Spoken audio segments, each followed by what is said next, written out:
خطبہ نمبر 13، جس میں جنگ جمل کے بعد اہل بصرہ کی مذمت فرمائی ہے۔ بسم اللہ الرحمن الرحیم۔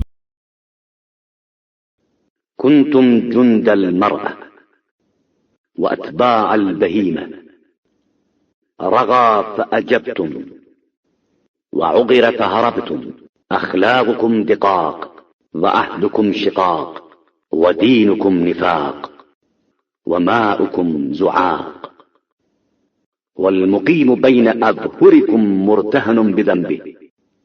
افسوس، تم لوگ ایک عورت کے سپاہی اور ایک جانور کے پیچھے چلنے والے تھے۔ جس نے بلبلانا شروع کیا تو تم لبیک کہنے لگے، اور وہ زخمی ہو گیا تو تم بھاگ کھڑے ہوئے۔ تمہاری اخلاقیات پست، تمہارا عہد ناقابل اعتبار، تمہارا دین نفاق اور تمہارا پانی شور ہے۔ تمہارے درمیان قیام کرنے والا گویا گناہوں کے ہاتھوں رہن ہے۔ والشاخص عنكم متدارك برحمة من ربه، كأني بمسجدكم كجؤجؤ سفينة قد بعث الله عليها العذاب من فوقها ومن تحتها وغرق من في ضمنها۔ اور تم سے نکل جانے والا گویا رحمت پروردگار کو حاصل کر لینے والا ہے۔ میں تمہاری اس مسجد کو اس عالم میں دیکھ رہا ہوں جیسے کشتی کا سینہ، جب خدا تمہاری زمین پر اوپر اور نیچے ہر طرف سے عذاب بھیجے گا اور سارے اہل شہر غرق ہو جائیں گے۔ وفي رواية وأيم الله لتغرقن بلدتكم حتى كأني أنظر إلى مسجدها كجؤجؤ سفينة أو نعامة جاثمة، وفي رواية كجؤجؤ طير في لجة بحر۔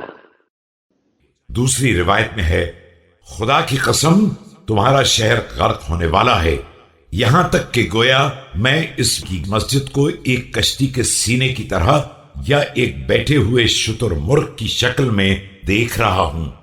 تیسری روایت میں ہے، جیسے پرندے کا سینہ سمندر کی گہرائیوں میں ہے۔